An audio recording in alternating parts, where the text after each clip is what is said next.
I've ridden Route 66 for 53 years, and I've never feared a glass of water. Until that Tuesday. She didn't look at me, didn't stop moving. Just set it down, ice lemon, ordinary as the desert air, and breathed 5 words at my back so quiet they would barely sound at all. Don't drink that, run now. A woman I'd never seen before in my life just told me someone in that building wanted me dead. And the worst part, she was right. What she didn't know was what those 5 words were about to put in motion. 150 reasons why you never ever come after one of ours. I've been riding Route 66 for 53 years. That's not a boast, it's just the truth. The kind of truth that settles into your bones, the same way the Arizona desert settles into everything else out here. Quietly, permanently, without asking permission. 53 years of asphalt and exhaust, of sunburned forearms resting on handlebars worn smooth by decades of highway, of watching the world change around me while the road itself stayed more or less the same. Cracked in different places, sure, repaved here and there. But the Route 66 that cuts through the heart of Arizona is the same Route 66 it always was. Long, honest, and indifferent to whoever happens to be crossing it. My name is Michael Rourke. I'm 72 years old, and I've been a Hell's Angel since I was 19. If that makes you uncomfortable, I understand. Most people picture us a certain way. Leather and menace, noise and chaos, something dangerous rolling toward them on the horizon. And I won't lie to you and say that picture is entirely wrong.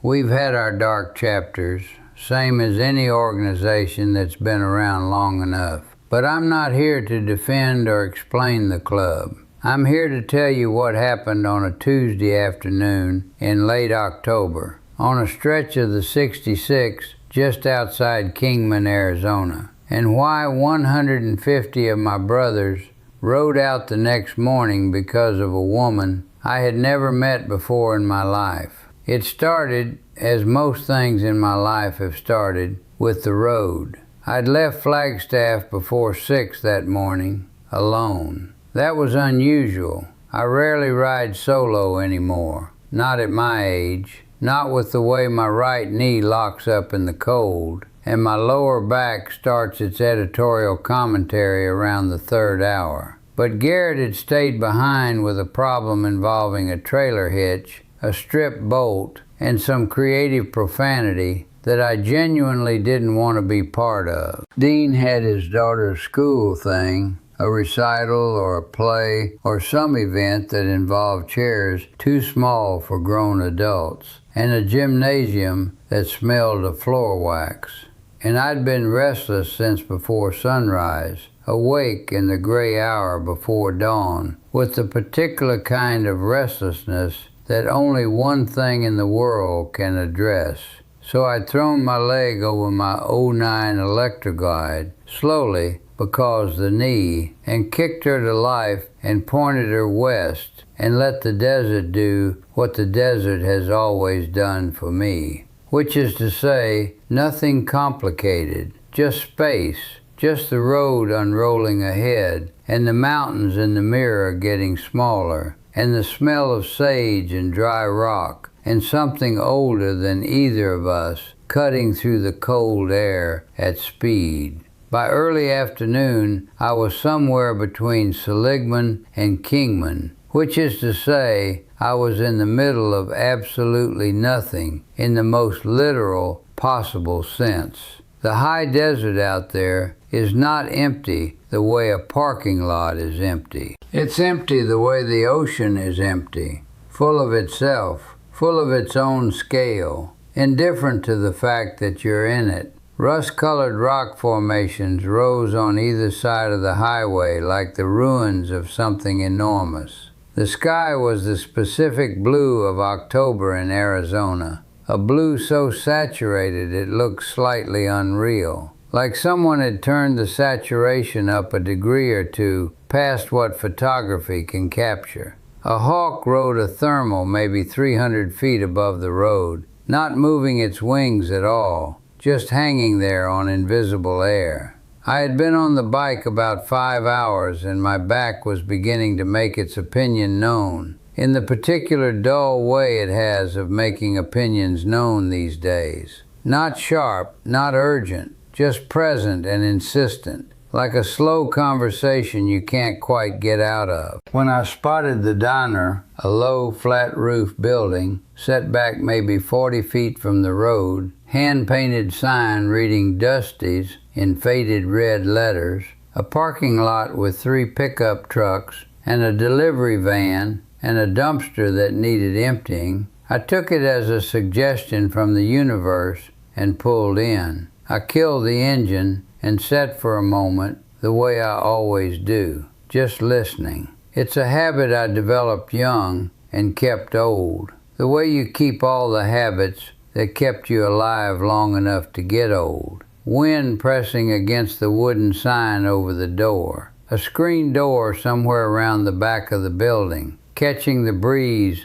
and releasing it in a slow, irregular rhythm. The ticking of the engine cooling, the creak of the parking lot gravel under my boots as I dismounted, the absence of anything else. The inside of Dusty's was exactly what the outside had promised. A narrow room, 4 booths along the window wall, a counter with 8 stools, a pie case containing 3 pies behind glass that had seen better days, a coffee machine that looked like it had been there since the Eisenhower administration and outlasted several of its operators, and the smell, that specific smell that exists in diners like this one, built up over decades of frying eggs and brewing coffee, and the particular chemistry of a room that has held a lot of human lives and a lot of ordinary moments. There was a couple in the far booth, older,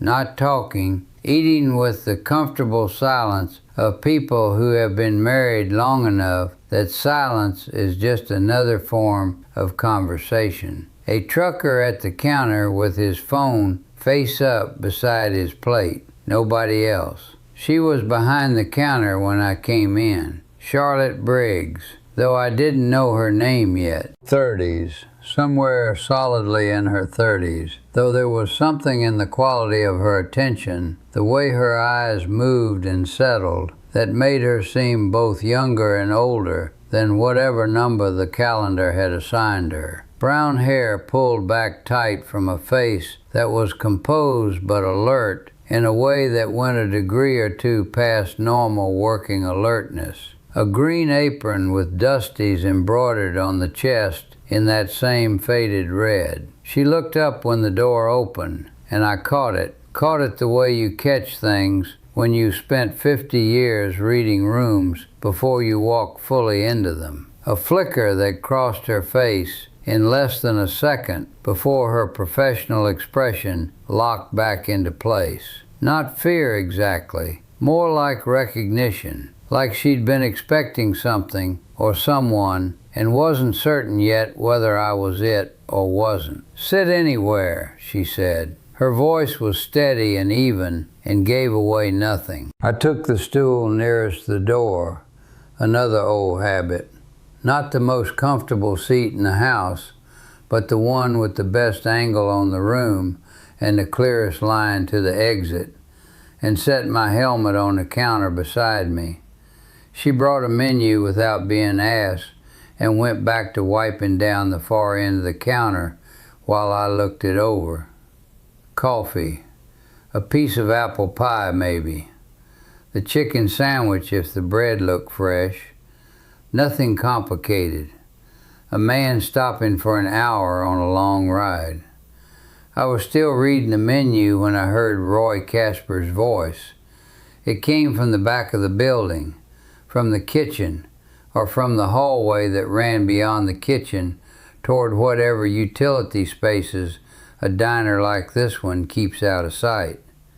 Low and certain, Roy's voice had always carried a particular quality that I can only describe as the sound of a man who has never in his adult life been told no by anyone who mattered to him. I recognize it the way you recognize thunder, not pleasantly, but unmistakably, a sound your body files in a specific category. I hadn't heard that voice in 4 years. 4 years since Barstow. 4 years since Roy Casper had walked away from something that had put 2 of my brothers in the hospital. Protected by a network of favors and carefully arranged silence that I had argued loudly and unsuccessfully needed to be dismantled permanently. 4 years of his absence that I had taken, apparently incorrectly, for resolution. My hands didn't move. My face didn't change. 53 years on the road teaches you that the moment you show a room what you're thinking is exactly the wrong moment to do it. But something in my chest went quiet and cold, in the way things go quiet and cold when a situation stops being theoretical and starts being actual. Charlotte came back to take my order. She set a glass of water on the counter in front of me. Ordinary water, ice, a wedge of lemon, and as she set it down, her hand was not quite steady. She met my eyes for exactly one moment, one deliberate, measured moment, and then she turned her body slightly toward the coffee machine so that her back was angled away from the rest of the room. "Coffee," I said, "black." She reached for the carafe, and as she poured, with her back to the room and her lips barely moving and her voice reduced to something that was less sound than the shape of sound, she said 5 words. "Don't drink that. Run now." Then she set the mug in front of me, picked up her notepad, said, "I'll give you a minute with the menu," in her normal voice, and walked away as though nothing had happened at all. I looked at the glass of water, ice, lemon, sitting there on the counter, perfectly ordinary, asking nothing of me. I didn't touch it. I've had people try to kill me before. I say that plainly because the alternative, dancing around it, softening it, treating it as something more shocking than it is, would be dishonest. And dishonesty is something I have very little patience for at 72. When you've ridden with the club as long as I have, in the decades and in the places where I rode, the possibility of violence is not a distant abstraction. It's weather.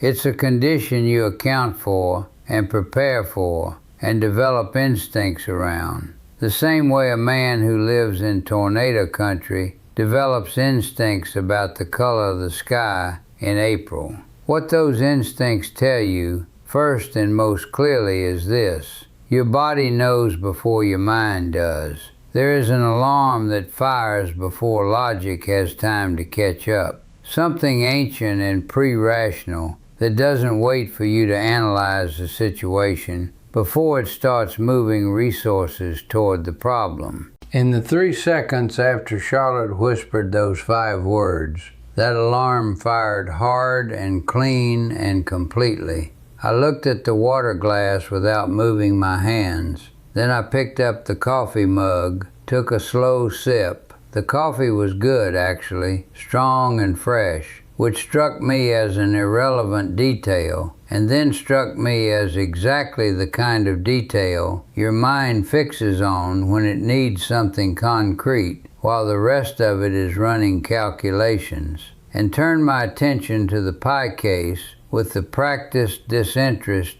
of a man who has nothing on his mind but dessert. In my peripheral vision, I was running the room. The couple in the far booth, genuine, absorbed in their meal, no awareness of anything beyond their immediate situation. The trucker at the counter, real, phone in hand, not positioned for anything. The kitchen door, closed. The hallway beyond the counter, dim, a light on somewhere back there. 2 exits. Front door, 18 feet behind me. Back exit through the kitchen, unknown. My bike in the lot, keys in my jacket pocket, full tank. Roy Casper. The math wasn't complicated, and it wasn't new. Roy had carried a specific grievance with me out of Barstow 4 years ago, and whatever I told myself about time and distance and the enforced exile that the club had voted for, the reasonable, careful decision I'd argued against and lost, clearly hadn't addressed that grievance. It had just postponed it. And what the poison in the glass told me, above everything else, was that this wasn't an impulsive act. Impulsive men don't use poison. They use the direct approach. They walk through doors and make their intentions clear with their hands or with whatever they happen to be carrying. Poison is a planner's weapon. Poison means Roy had thought about this, arranged it, positioned himself and whoever was working with him in advance, and chosen this specific stretch of road on this specific day because he knew from someone who had no business telling him that I would be here. That last part was the part I needed to sit with. That last part was the part that changed the shape of everything. Charlotte came back with a notepad, pen poised, expression professional and completely neutral. "Ready to order?" "Chicken sandwich," I said. Then, quietly enough that only she could hear it, "How many?" The smallest possible pause. "One beat." Then, "Two that I've seen. One in the back, one in the lot, dark blue Ford, back left corner. Been there since before I came in this morning." "You been watching for this," I said. "8 months, she said. She wrote something on the notepad, not my order, tore the page off, folded it twice, and slid it under the edge of my coffee mug with a smoothness that told me she'd thought about exactly how to do this before I ever walked through the door. Then she raised her voice back to its normal register. "The apple is really good today. Just came out about an hour ago." "I'll take a slice of that too," I said. She went back toward the kitchen, and I unfolded the paper under the cover of picking up my coffee mug. 7 words in a tight, careful hand. "Roy Casper. He owns the man outside." That told me 2 things at once. She knew Roy's name, which meant she had specific knowledge of him, not just a general sense that something was wrong. She had been watching for Roy Casper specifically, and she had made the decision to warn me before she knew anything about me except the colors on my vest. She'd seen the Hells Angels patch and made a calculation that amounted to, "This man is in danger, and I am going to tell him so, regardless of what that choice costs me." That is not nothing. That is, in fact, an enormous thing, and it doesn't happen without a reason that runs deep. I paid for the coffee in cash, the way I always pay for things, the way men of my generation and my particular history tend to pay for things. Left a 20 on the counter and walked back toward the bathroom at the far end of the counter, which took me close enough to the kitchen door to hear 2 voices. Roy's voice I knew. The second voice, younger, rougher, impatient in the way of a man who wanted to be somewhere else, belonged to someone I didn't recognize. I caught one name in a fragment of argument about timing, Trent. They were discussing when, not if, when. Back at my stool, I pocketed the note and took out my phone. 3 missed calls from Garrett Holt, which under ordinary circumstances would have meant a complicated day. Right now it meant the universe was trying to help me. Garrett Holt has been my brother for 44 years. He is 65 years old, built like something that was engineered rather than born, and possessed of a specific gift for reading tone that I have never encountered in anyone else to the same degree. When I called him back and said, in a voice I kept as flat and ordinary as I could make it, "I'm at Dusty's Diner between Seligman and Kingman on the 66. I need you to make some calls." Don't ask me questions right now. He said exactly 2 things. How long do you need? And then, already moving. And he hung up. 44 years. You stop explaining yourself after about year 3. I put the phone away and looked up, and Charlotte was standing at the counter again. The couple in the far booth had paid and left while I was at the bathroom, and the trucker had gone too, and the diner had acquired the specific silence of a place between the lunch rush and the dinner service, the breathing space that every restaurant has, that hour or so when the kitchen is quieter and the room holds only the ambient sounds of itself. The screen door in the back, the hum of the refrigeration units, the wind against the windows. You knew I was coming, I said. It wasn't a question. She considered that for a moment, leaning slightly on her side of the counter. I knew someone was coming. Roy's been making calls for 2 weeks. Garrett found out about some of them, actually, though he didn't know I existed. Roy was tracking someone through the club's schedule. A veteran, he said, old enough that a cardiac event on the roadside wouldn't raise questions. A pause. I didn't know it was going to be you specifically until I saw the patch. Why warn me? You don't know me. She was quiet for a moment, and in that quiet, I watched something shift in her face. Some carefully maintained arrangement of composure loosened just slightly, the way a door settles in a frame when the pressure changes. When she spoke again, her voice was still controlled, but what was behind it was not. Roy Casper has done this before, she said. The man in the lot, Trent Bowman. He's Roy's cousin. 2 years ago, Trent's ex-wife went into a bar in Flagstaff. Roy was there. He bought her a drink. She stopped, breathed. She didn't run. Nobody warned her. The diner was very quiet. Your sister, I said. Amelia, she said. She survived. Barely. Spent 4 days in the ICU and 8 months putting herself back together. And nothing happened to Roy because nobody could prove anything. And the sheriff's office seemed to think it wasn't worth pursuing. She laid her hands flat on the counter, and her voice didn't break, but I could hear the effort of keeping it from doing so. I've been working every shift I can get at this diner for 8 months. I knew Roy came through this stretch. I knew someone was going to warn him eventually. I decided I'd rather be here when it happened. I looked at her for a long moment, took in the set of her jaw, the steadiness of her hands now, the quality of resolution in her that I recognized from having seen it in very different people in very different circumstances.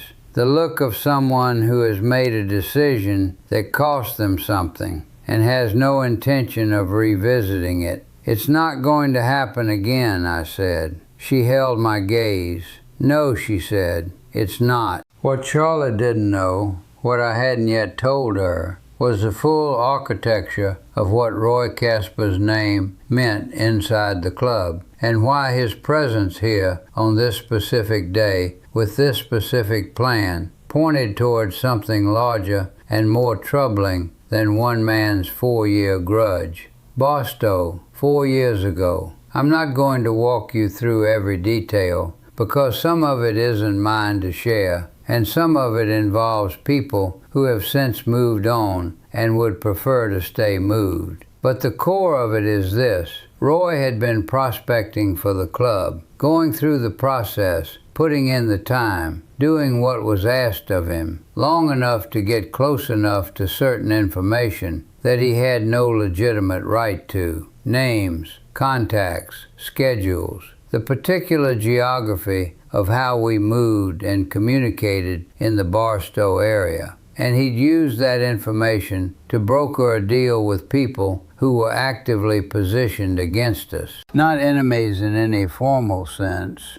The club doesn't work that way, not anymore. Not in the way people imagine from old movies. But people with competing interests and no loyalty to anything except their own position. When it came apart fast and badly. Two of my brothers, men I'd ridden with for years, men whose kids I knew by name, spent time in the hospital. Roy disappeared, and the vote on what to do about Roy came out the way votes sometimes come out when the cooler heads in the room outnumber the angry ones. Carefully, rationally, in a direction I found deeply unsatisfying. Exile, a clear message that he was never again welcome in any space where any member of the club was present. No retaliation, long-term thinking. I'd been the loudest voice on the other side of that vote. Garrett had been with me. We'd lost, and I'd accepted the outcome the way you accept outcomes within the club. Not happily, but completely. You don't get to pick which decisions you honor. What I had not accounted for was Roy spending 4 years deciding that my vote was the one he needed to answer. I sat with this while Charlotte moved around the diner and the afternoon light went long and amber through the windows, and the desert outside took on the particular quality it has in the hour before the heat breaks. The chicken sandwich arrived, and I ate it without tasting it. I refilled my own coffee from the carafe she'd left at my end of the counter. I thought about Barstow and about what it meant that Roy had specific enough information about my route today to position himself here,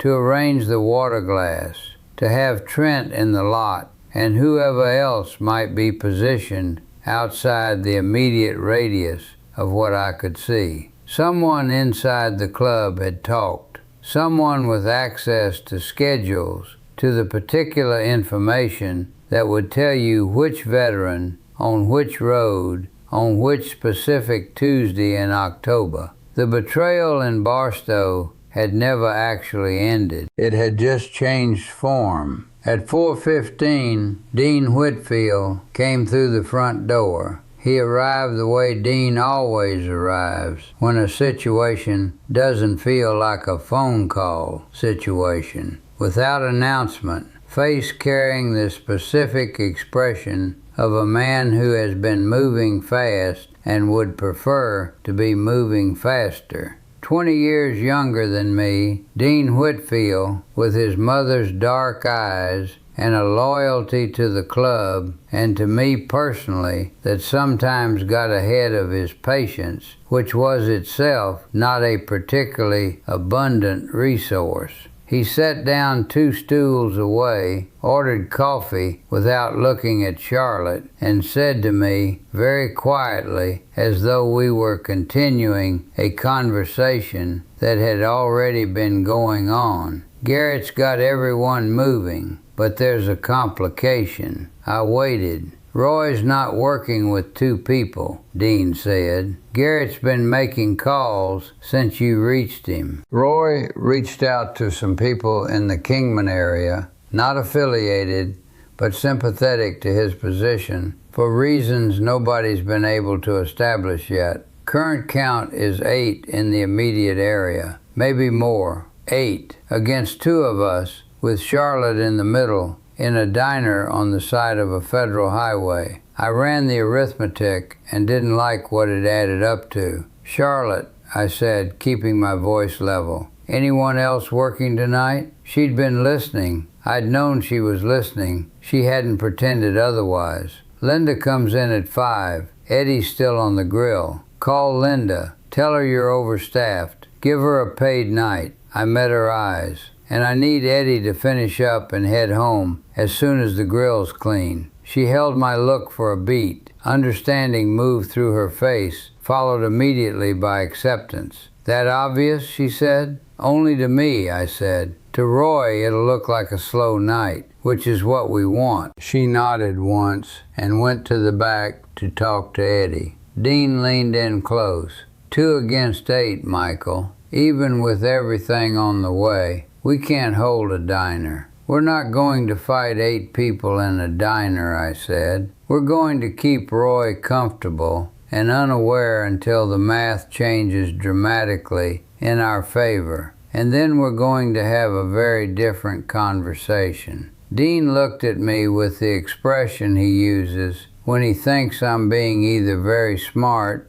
or very stupid and hasn't finished determining which. And you're certain Garrett can move that many? It's a Tuesday. People have... Dean, I said, he's already moving. That settled it. Dean picked up his coffee and didn't ask any more questions. What I didn't tell Dean, not yet, not there, not in a room where the walls had been listening to Roy Casper that morning, was the piece about the information, the leak, the person inside the club who had fed Roy the details of my route, because that piece changed the nature of what this was. A man with a grudge is one problem. A man with a grudge and an inside source is a different problem entirely. And it doesn't end when the man is dealt with. It ends when the source is found. Charlotte came back and sat on the far end of the counter, angled slightly toward the window, watching the lot without appearing to watch it. Trent's blue Ford hadn't moved. The delivery van was still there. A new car had pulled in. A family, parents and 2 kids, who came in for 20 minutes and left with ice cream cones and no idea what kind of room they'd briefly occupied. Prescott, Charlotte said quietly when the family was gone. It wasn't a question and it wasn't random. I looked at her. Dale Prescott, she said. The sheriff. He was the one who decided Amelia's case wasn't worth pursuing. He knew Roy. I know he knew Roy. I've seen them together twice in the past year. Roy has something on him. Something from before Prescott was sheriff, I think. She paused. I couldn't prove it. I still can't prove it. But I know it's true. Dale Prescott. The name landed with the weight of something that had been suspended for a long time and had finally found the floor. I'd known Prescott was involved in Barstow, peripherally, or what I'd taken at the time to be peripherally. He'd been a deputy then, not yet the sheriff, and his involvement had looked like the ordinary looking away of a man who knew which side of a situation to be absent from. But if Charlotte was right, if Roy had something on Prescott, if their relationship went back far enough and deep enough to explain not just Barstow, but Flagstaff, then Roy's network was more established and more protected than any of us had understood. Outside, the desert light was doing its October thing, going golden, going long, the shadows of the rock formations stretching east in slow degrees. The screen door at the back of the building moved in the wind. The pie case hummed. Dean sat 2 stools down and said nothing, which from Dean was its own form of eloquence. My phone buzzed. Garrett, rolling in 4 hours, all available, confirm location. I typed back the diner's address and set the phone face down on the counter. 4 hours. We needed to keep this room exactly as it was for 4 hours. Quiet, ordinary, unremarkable from the road. We needed Roy to stay where he was, comfortable in his assumption that everything was going according to his plan, unaware that the plan had developed a significant structural problem. The moment Charlotte Briggs leaned toward a stranger's back and breathed 5 words into the space between them. 4 hours is a long time in a diner on Route 66 when you know what's in the kitchen. But it is, as it turns out, exactly long enough. Morning comes to Route 66 the way most significant things come, not all at once, but by degrees. Light bleeding in from the east in long flat bands of copper and amber finding the tops of the rock formations first,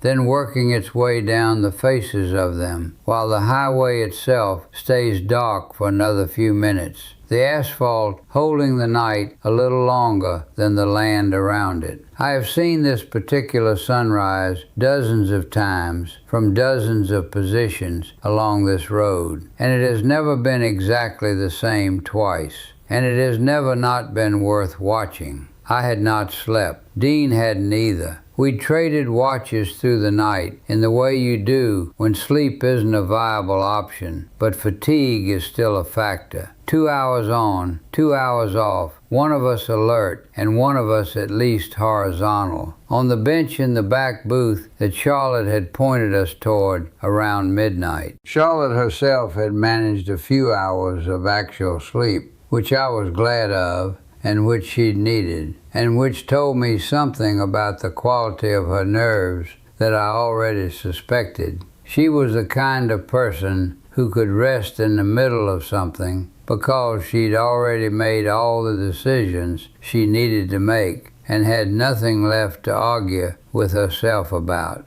Roy had not appeared. Trent's blue Ford had stayed in the back corner of the lot all night, engine cold, no movement that either of us caught. The kitchen had been quiet since Eddie left. The back highway was quiet. The whole stretched silence of the Mojave High Desert at 3 in the morning had settled over the diner and everything in it. At 5:45, I made fresh coffee. At 6, I ate the last piece of apple pie, cold from the case, which was better than it had any right to be at that hour. At 6:15, my phone buzzed with a single message from Garrett. 10 minutes. Where do you want us? I went to the window and looked at the highway, empty in both directions. The Route 66 at 6:15 on a Wednesday morning, patient and wide and waiting for the day's traffic to come fill it. The parking lot, my electric glide, the delivery van still there, Trent's Ford in the back corner, the desert beyond the lot edge going gold as the light climbed. I typed, North Shoulder, both sides, 50 yards out. Nobody moves until I come out. 11 seconds. Copy. I set the phone down and looked at Dean. He stood up from his stool, set his coffee down, rolled his neck once. Ready. Charlotte was behind the counter, hands wrapped around a mug, watching me. The night had done what long, difficult nights do to faces, clarified them, burned away everything that wasn't structural. She looked tired and completely, quietly resolved. No drama in it, just presence. They're coming? She asked. 10 minutes, I said. How many did Garrett? All available,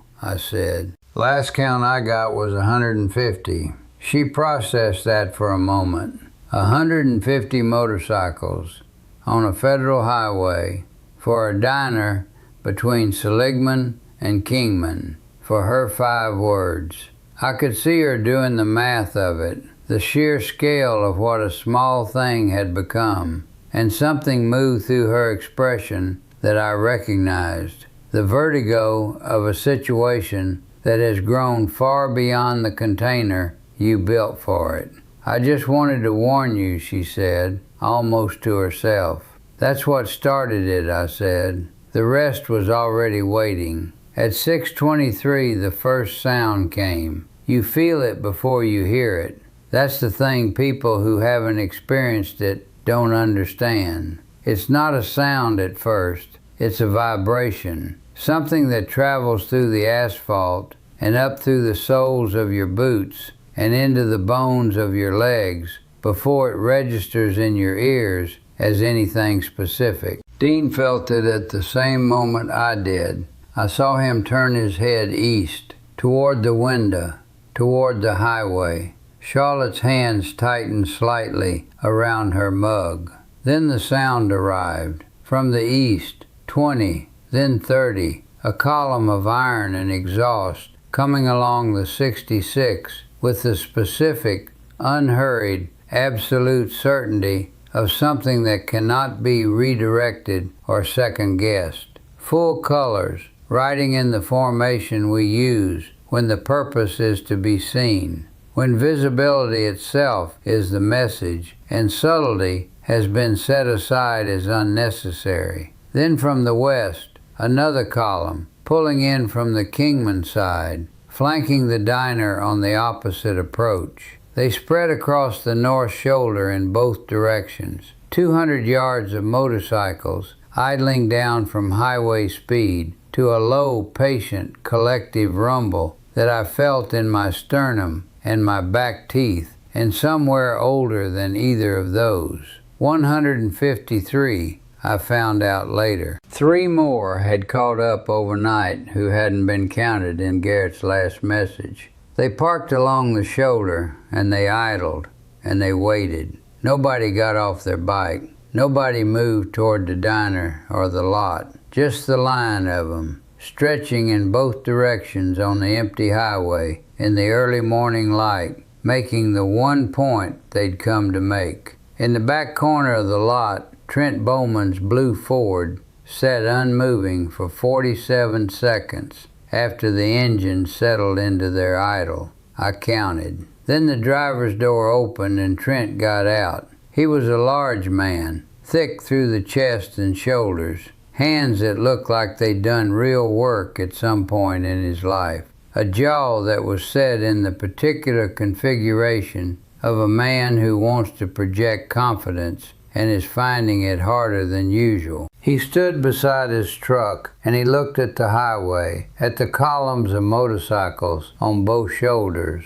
at the colors, at the patient waiting quality of 150 men who had ridden through the night and had absolutely nowhere else to be. And I watched his face go through its calculations in real time. I pushed the diner door open and walked out into the morning air. Cold, the desert cold, a very early morning in October, sage and exhaust and something mineral underneath it all. The sound of the engines was a physical thing out here, filling the space between the building and the highway. I walked across the lot without hurrying and stopped 10 feet from where Trent Bowman stood beside his truck. "Where's Roy?" I said. He looked at me, looked past me at the highway, looked back at me. "He's not here," he said. "He was here yesterday." A pause that lasted a beat too long. "He left." "When?" "Last night, around 10. I read his face. He was telling the truth, or enough of the truth,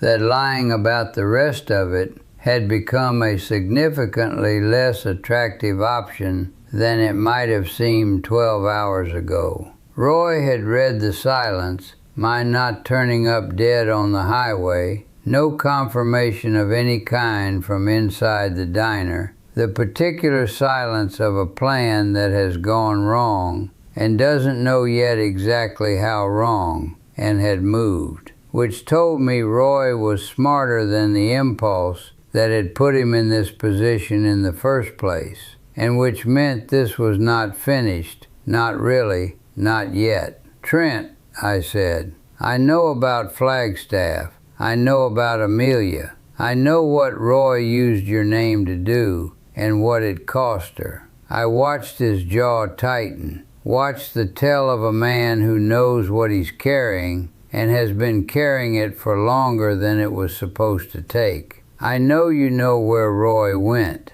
The silence stretched. The engines idled. A hawk, up early, crossed between us and the sun. "I'm not asking you to testify," I said. "I'm not interested in the legal version of this. I'm asking you to make a decision about which side of this you're on when it ends." Trent Bowman looked at the highway for a long moment. Then he looked at me. Then he looked at the ground, and something happened in his face that I have seen happen in other faces in other moments like this one. A man reaching the edge of what he can carry alone, finding it heavier than he'd planned for, setting it down. Prescott's place, he said. Out past the old mine road, south of Kingman. Roy's been there before. Prescott's got something Roy needs. Some kind of record or documentation. I don't know the details. And Roy's got something on Prescott that goes back 8 or 9 years. They've been protecting each other that long. He stopped. His voice was rough and quiet. I drove Amelia's car to the shop the morning after. I told Roy it had to stop. He told me it was already stopped. He looked up. He lied. I held his gaze for a moment. You need to go somewhere that isn't here, I said. And you need to stay there for the next 24 hours. He nodded once and got back in his truck and drove out of the lot and onto the highway heading east. The column of bikes on the east shoulder parted for him without comment and closed again after he passed. I turned back toward the diner. Garrett was crossing the lot toward me. I hadn't heard him arrive, which at 65 and in full gear was either a testament to his lightness of foot or to how much the engine noise was covering. He looked at me with the question he'd learned 44 years ago not to ask out loud until I was ready to answer it. Prescott's place, south of Kingman, I said. Roy's there. And Garrett. Prescott's involved in this up to his throat. Not just a contact. Actively protecting Roy for years. Garrett was quiet for a moment. So we go to Prescott's place. We get Roy, I said. Prescott is a different problem, and it gets handled differently. Get Garrett Jr. on the phone. He has the federal contact in Phoenix. The kind of documentation Roy apparently has on Prescott. If we walk in there and take it, it disappears. If the feds walk in there with a warrant, it goes into evidence, and Prescott goes with it. Garrett looked at me steadily. You sure you want to do it that way? Roy is ours, I said. Prescott belongs to a different kind of justice. He nodded once and took out his phone. I looked back at the diner, at Charlotte's face behind the glass, watching everything with those clear, tired eyes that had been watching for 8 months and had finally seen what they were waiting to see. The girl saved my life, I said. Not to anyone in particular. Make sure she knows we know that. Roy Casper was taken into federal custody at 11:47 that same morning at Dale Prescott's property on the mine road south of Kingman, Arizona. I wasn't there for it. That was by design, not by accident. The call Garrett Jr. made to the federal field office in Phoenix connected to an investigation that had already been running for nearly 2 years. An investigation into Sheriff Prescott's office and a pattern of cases that had been quietly buried or misdirected over the course of his tenure. Roy's name had appeared in the margins of that investigation before, as a person of interest who kept slipping out of frame. When Garrett Jr. provided the location and the context, a recorded account of what Trent Bowman had said in the lot on the morning in question, it became the thread that the federal investigators had been looking for. They arrived at Prescott's property with a warrant and the particular efficiency of people who have been building toward a specific door for a long time and are finally standing in front of it. Roy was in the house. The documentation he'd been keeping. The kind of record a careful man keeps about a relationship like the one he had with a county sheriff.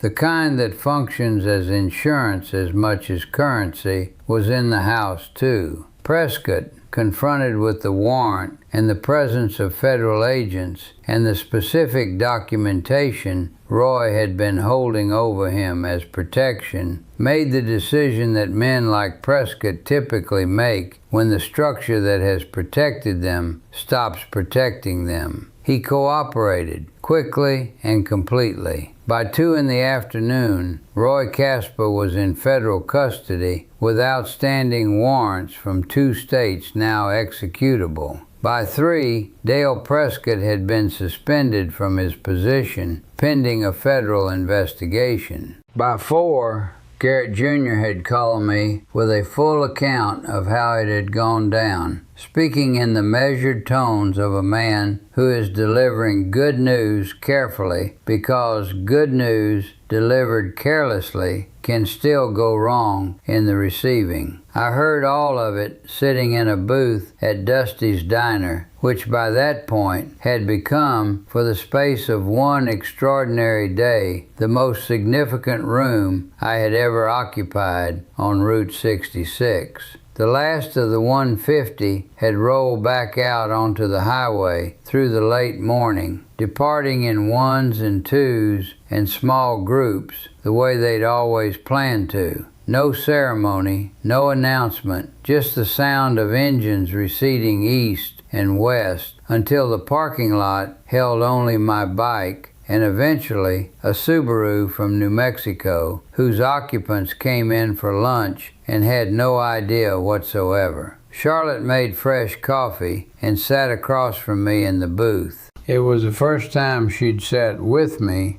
rather than across the counter from me, and it felt like a different kind of conversation, the one that comes after everything else, when the immediate urgency has passed and what's left is just the truth of what happened and what it means.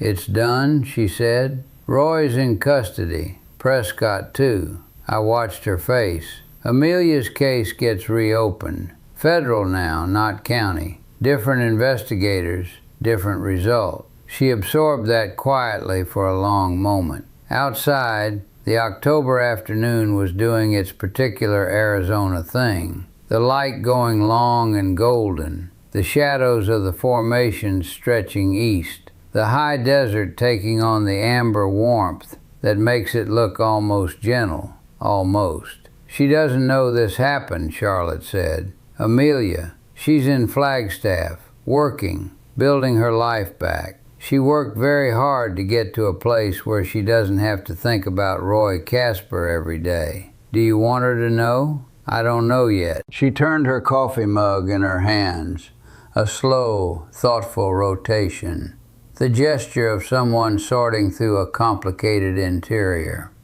She spent 8 months trying to stop carrying it. I spent 8 months trying to make sure she'd never have to carry it again. I don't know if those two things can coexist in the same conversation. They can, I said. It might just take a little time to find the right words. She looked at me. You sound like you've done this before. Had a hard conversation about something you can't undo. Once or twice, I said, which was an understatement significant enough to qualify as a different kind of lie. But she seemed to understand that and didn't push it. We were quiet for a moment. Through the window I could see the highway. A pickup truck heading west, a travel trailer heading east, the ordinary traffic of an ordinary Wednesday afternoon on a road that has been carrying the ordinary traffic of ordinary days for the better part of a century. Route 66, the main street of America, the road that goes all the way from Chicago to Santa Monica and doesn't apologize for any of the miles in between. Can I ask you something? Charlotte said. Go ahead. Why did Roy want you specifically? Not just any member, you. He went to a lot of trouble for a specific target. It was the question I'd been waiting for her to ask, and I'd spent some of the night deciding how much of the answer to give. Not because the truth was shameful, it wasn't, but because some truths carry weight that belongs to the people involved in them, and sharing that weight with someone outside the situation requires a certain care. There was a vote 4 years ago, I said, about what to do about Roy. The vote went one way. I had argued for another way. Roy knew that. And Roy apparently spent 4 years deciding that I was the reason the other way hadn't happened. You wanted to deal with him directly, she said. Yes, and instead the club exiled him. Yes. She was quiet for a moment. So in a way, the decision that was supposed to be the careful, measured one created the conditions for this, I said. Yes, I've thought about that. Does it make you angry? I considered the question honestly. It used to, I said. Right now it just makes me tired, and grateful to still be here to be tired. She smiled at that, small and genuine, and it changed her face the way it had changed it the first time. Suddenly and obviously, the way sunlight changes the color of the desert by moving across it. What happens to Trent Bowman? She asked. He's cooperating, I said, and he told me something that suggests he's been carrying guilt about Amelia for 2 years. That doesn't excuse what he did or didn't do, but guilt that turns into cooperation when it matters is worth something. Amelia would disagree with that. Probably, I said. That's her right. Charlotte nodded slowly. And the person inside your club who gave Roy the information about your route, who told him where you'd be? That was the other question I'd been waiting for, the harder one. Being dealt with, I said, separately, not my story to tell. She accepted that without pushing, which I respected. There are people in this world who accept the edges of a story without needing to see past them, who understand that the parts you don't tell are often the parts that belong to someone else. Charlotte Briggs was that kind of person. Had been from the moment she breathed 5 words at a stranger's back, and then stood in that diner for another 18 hours, waiting to find out what they would cost her. I finished my coffee and looked at the time. Past 3 now. The drive back to Flagstaff was 3 hours if I pushed it. Closer to 4 at the pace I felt like riding, which was the pace of a man who is 72 years old and has just gone 24 hours without sleep and has no particular need to be anywhere faster than the road will naturally carry him. I want to tell you something, I said, about what you did. Charlotte looked at me and waited. In 53 years on this road, I said, I have seen a lot of courage. The kind that shows up when the situation demands it and the person doing it knows what's at stake. What you did was different from most of it because you didn't know me. You didn't know what warning me would start or how it would end or what Roy would do if he found out you'd warned me. You just saw a man who was about to drink something that would kill him, and you told him not to. She was very still, listening. That kind of courage, I said, the kind that doesn't wait to know if it's going to work out before it acts, that's the rarest kind, and I don't take it for granted. She held my gaze for a long moment. Then she said quietly, I wasn't going to let it happen again. That's all it was. That's everything, I said. That's the whole thing. I left cash on the table, enough to cover the coffee and the chicken sandwich and the apple pie and a good deal more, and stood up and picked up my helmet. Charlotte walked with me to the door, which opened into the long golden afternoon, into the smell of sage and highway, into the sound of the 66 doing its ageless, indifferent work of carrying people from where they are to where they're going. My Electroglide sat alone in the lot, faithful, dumb, beautiful. 53 years of bikes, and this one still makes me feel, when I throw my leg over her, like I'm 19 years old, and the road goes on forever. Will you come back through? Charlotte asked. It's Route 66, I said. I always come back through. She put out her hand, and I took it. A real handshake, firm and even. The handshake of 2 people who have been through something together and are marking it without ceremony. Thank you, I said, for all of it, for the warning, and for the night, and for Amelia. Thank you, she said, for not running. I thought about that for a second. Then I laughed, a real laugh, the kind that comes from somewhere you'd forgotten you had. I was 60 seconds from running, I said. Then I looked at you and figured if you were staying, I probably could too. She shook her head, still smiling. That might be the kindest thing anyone's ever said to me. I threw my leg over the electroglide, knee complaining, as always, as it always will, and kicked her to life. The engine caught and settled and filled the lot with its familiar voice, deep and steady and old. I pulled out onto the 66 and pointed east toward Flagstaff, toward Garrett and Dean and whatever the next thing was. In my mirror, the diner got small and then smaller, the sign reading Dusty's in its faded red letters, and then the road curved and it was gone. The desert opened up on either side of me, the rock formations going amber and gold in the late afternoon light, the sky going from deep blue to something warmer at the horizon. A hawk was up, maybe the same one from yesterday, maybe a different one. The desert doesn't distinguish, riding a thermal above the highway without moving its wings. I have thought in the months since that Tuesday about what those 24 hours taught me, or maybe what they reminded me of, since the lessons aren't entirely new, just newly pressed, newly vivid, the way old truths sometimes get vivid when the right situation comes along to illuminate them. About betrayal, that it has a longer life than you assume when you first encounter it. That the thing you think you've resolved by walking away from it is often still running underground, finding its own path forward.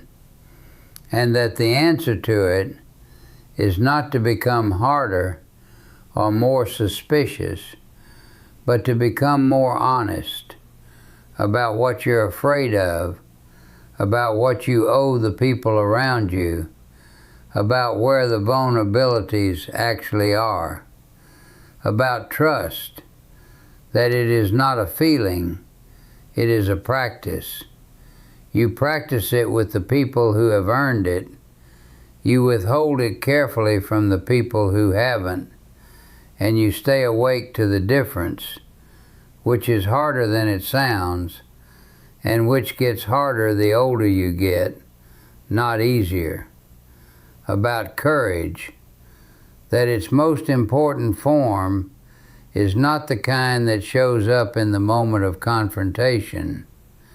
It's the kind that Charlotte Briggs showed, the kind that shows up in the 8 months before the moment, in the sustained, quiet, unglamorous work of being present when it matters, in deciding that something is wrong and staying close enough to do something about it when the opportunity comes. That kind of courage doesn't ask to be recognized. It just does what it came to do and goes back to making coffee. And about the road, that it doesn't explain itself and it doesn't wait for you to be ready. It's just there, early in the morning and late in the afternoon and through the night, carrying whoever needs to be carried from wherever they are to wherever they're going. I have been grateful for it every day of the 53 years I've been riding it, and I am more grateful for it now than I have ever been. 53 years on Route 66, not a boast, just the truth, and some days that's more than enough. Guys, I want to end this video by saying something from the bottom of my heart. Thank you for being here with me.